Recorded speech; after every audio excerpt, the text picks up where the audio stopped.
Good morning student, शाही tutorial में आपका स्वागत है। तो मैं आज मैथमेटिक्स का इम्पोर्टेंट जो है से वीडियो लेकर आपके सामने प्रस्तुत हुआ हूं और यह कोऑर्डिनेट ज्योमेट्री का है। और पिछले वीडियो में जो है से मैंने आपको स्लोप के बारे में बताया था, ढाल के बारे में बताया था। ढाल या प्रावण्य उसको कहा जाता है, अंग्रेजी बोलिए तो स्लोप या ग्रेडियंट कहिए। अब उससे जो है से काफ़ी क्वेश्चन जो है तरह तरह के क्वेश्चन को ला रहे हैं और इसके बाद आपको समझना है कि कैसे निकाला जाता है।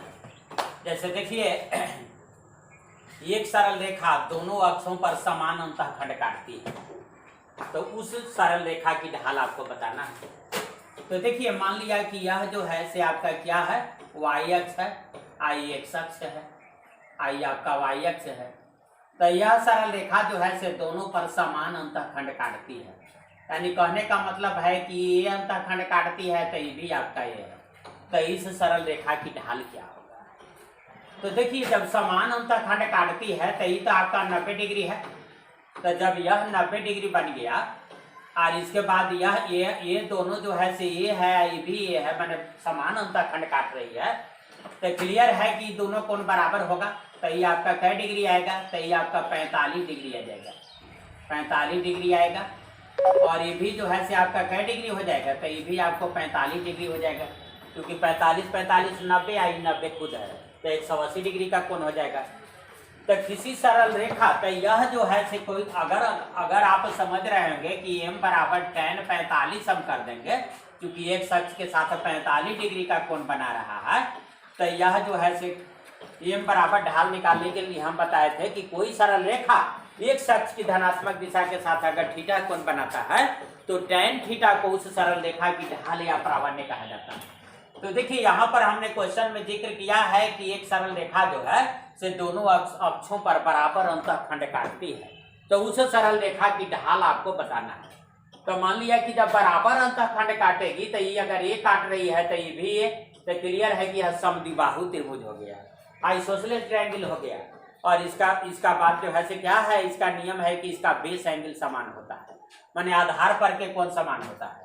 तो जब ये जो है तो ये 45 तो ये भी 45 होगा। तो अगर आप ढाल m बराबर tan 45 कर दीजिएगा तो गलत आपका ये हो जाएगा, ऐसा नहीं होगा। कोई सरल रेखा एक अक्ष की धनात्मक दिशा के साथ जो कोण बनाती है, ये आपका धनात्मक दिशा नहीं हुआ। तो देखिए, धनात्मक दिशा आपका a हो गया। तो अगर यह 45 डिग्री है तो ये आपको जो है से कै डिग्री आएगा? तो 135 डिग्री आपका आ जाएगा, क्योंकि 135 आई जोड़िएगा तो 180 डिग्री आपका जो है सही हो जाएगा। तो यहाँ पर आपका ढाल बराबर क्या आ जाएगा? तो tan 135 डिग्री। तो tan 135 को फिर आप तोड़ने के लिए जानते हैं कि tan 180 और -45, तो tan 180 माइनस थीटा तो माइनस tan थीटा, तो माइनस tan 45 और tan 45 एक आप जानते हैं, तो -1 इसका ढाल होगा। चलिए, अगला जो है से ढाल से संबंधित एक क्वेश्चन ले रहा है कि एक सरल रेखा y अक्ष के समानांतर है या x अक्ष पर लंब है। देखिए, यह जो है से क्या है कि एक सरल रेखा y अक्ष के समानांतर है, देखिए समानांतर है या x अक्ष पर लंब है, तो इसकी ढाल बताना है।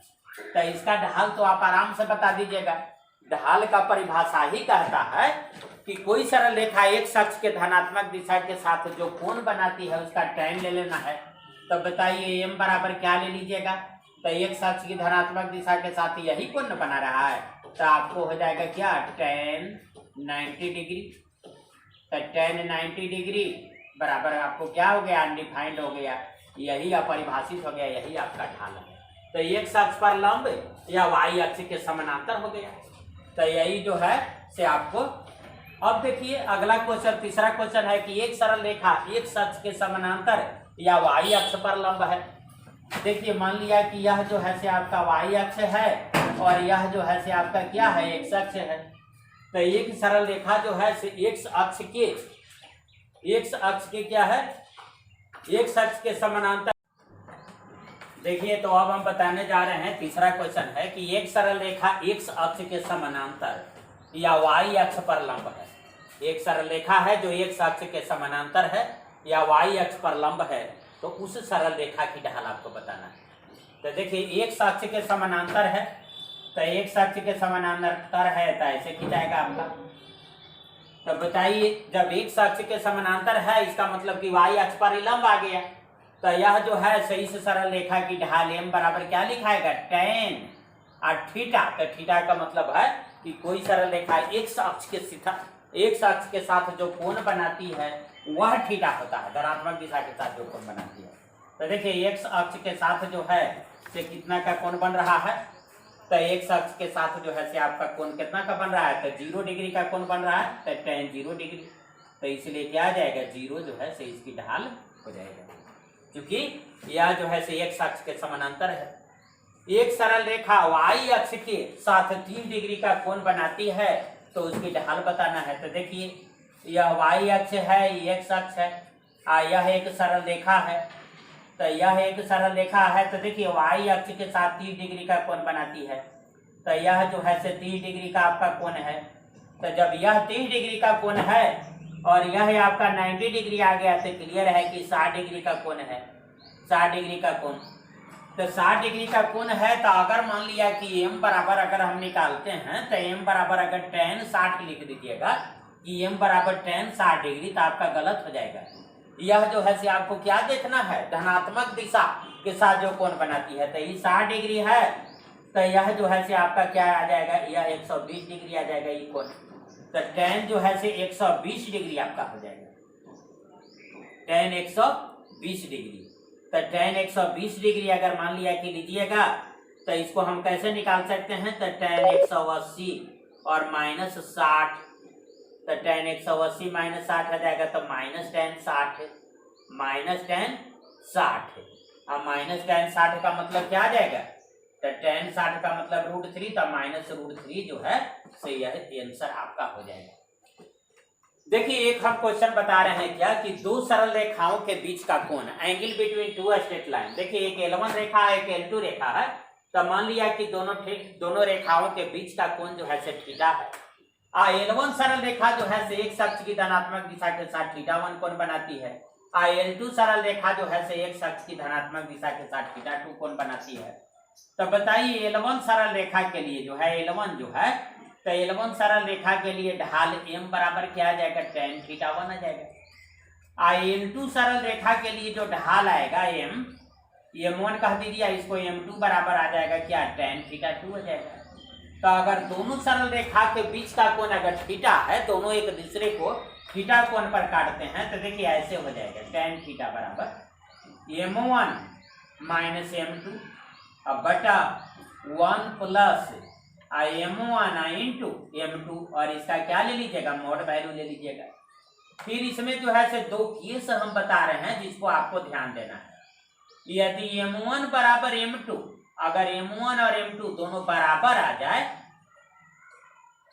और एक और केस ले रहे हैं कि m1 और m2 को गुना करने के बाद अगर -1 आ जाए तब क्या होगा, तो m1 बराबर m2 आ जाए तो इसका मतलब है कि थीटा का मान 0 डिग्री होगा, यानी दोनों सरल रेखा एक दूसरे के समानांतर हो जाएगा। अगर दोनों के ढाल का गुणनफल -1 आ जाए तो इसका मतलब है कि थीटा बराबर जो है से 90 डिग्री होगा, यानी दोनों रेखा एक दूसरे पर क्या आ जाएगा, लंब आ जाएगा। तो इसको ध्यान रखना है।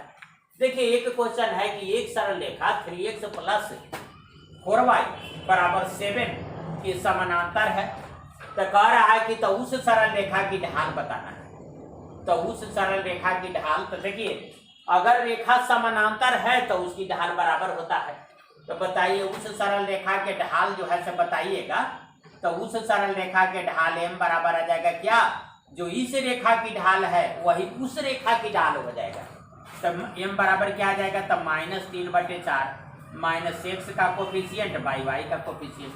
अब देखिए लास्ट क्वेश्चन है 3x - 4y + 8 बराबर 0 पर लंब वाली रेखा का समीकरण।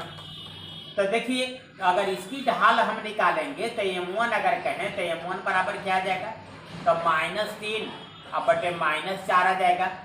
x के कोफिशिएंट के साथ माइनस लगा दिए, अब y का कोफिशिएंट -4 है तो ये तो कट ही गया, तो ये आपको आ गया क्या, 3/4। और मान लिया कि वह सरल रेखा जो इस पर लंब है उसकी ढाल m2 है, तो m2 बराबर पता नहीं क्या है, तो फिर जो है से इस फार्मूला पर आ जाएंगे कि अगर दो रेखा एक दूसरे पर लंब रहे तो उसकी ढाल का गुणनफल -1 आता है। तो m1 गुने m2 बराबर क्या आ जाएगा, -1 आ जाएगा। फिर जो है से हम ऐसे कह सकते हैं कि m1 का मान 3/4 और गुने m2 बराबर -1 आ जाएगा। और दिस इम्प्लाइज m2 बराबर अगर हम निकालेंगे तो -4/3 आ जाएगा। तो इस तरह से जो है से इसका क्वेश्चन जो है, इस क्वेश्चन को हमने पूरा किया। तो ढाल से संबंधित, प्राबल्य से संबंधित बहुत प्रकार के क्वेश्चन को हमने बताया, जिसे आपको बखूबी समझना है कि ढाल का क्वेश्चन जो है से कैसे बनता है, ढाल यानी स्लोप ग्रेडियंट का। तो इसी के लिए जो है से इस महत्वपूर्ण वीडियो को जो है से मैंने बनाया, जो आपके लिए काफ़ी उपयोगी है। सेमेस्टर में भी सिलेबस है और इंटरमीडिएट में भी जो है से आपको सिलेबस है, 11 का यह सिलेबस है। तो इसी के साथ जो है से मैं इस वीडियो को समाप्त करता हूँ। धन्यवाद मित्रों।